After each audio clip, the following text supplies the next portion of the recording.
when the Formula 1 driver lost control and smashed his multi-million-dollar car into a concrete wall at 100 miles per hour. The commentators called it a devastating driver error. But it wasn't a mistake. It was a perfectly executed, premeditated hit. The driver had been explicitly ordered by his own bosses to risk his life and destroy the car at that exact corner on that exact lap. To understand this multi-million-dollar fraud, we have to look inside the Renault garage. In September 2008, Formula 1 hosted its first ever note race on the tight, dangerous street circuit of Singapore.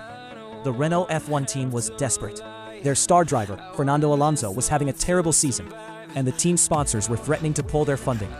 Renault needed a miracle to win the race, but Alonso had qualified in 15th place. Passing on the narrow streets of Singapore was nearly impossible. The team bosses, Flavio Briatore and Pat Simons, realized they couldn't win by racing.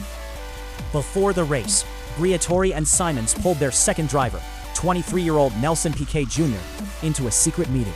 Piquet's contract was expiring, and he was terrified of losing his seat in Formula 1. The bosses gave him a chilling ultimatum. If he wanted to keep his job, he had to intentionally crash his car during the race. They mapped out the exact location, turn 17.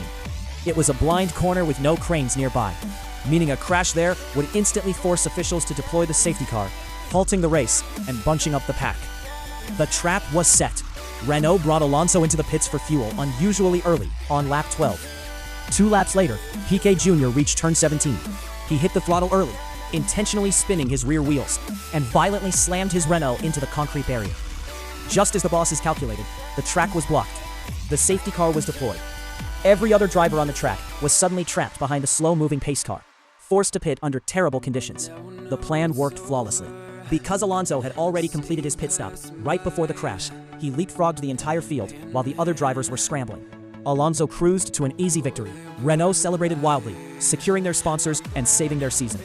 To the world, Piquet Jr.'s crash was just a lucky break for his teammate. For an entire year, the bosses got away with one of the most dangerous acts of corporate fraud in sports history. But there is no loyalty among thieves. The following season, despite taking the hit, Piquet Jr. was unceremoniously fired by Renault. Furious and betrayed, he walked straight into the offices of the FIA, Formula 1's governing body, and confessed everything. The fallout was nuclear. Flavio Briatore was banned from Formula 1 for life. Renault lost massive sponsorships and was handed a suspended ban from the sport. Case file 052 proves that in the pursuit of perfection, some teams are willing to turn their own drivers into high-speed weapons.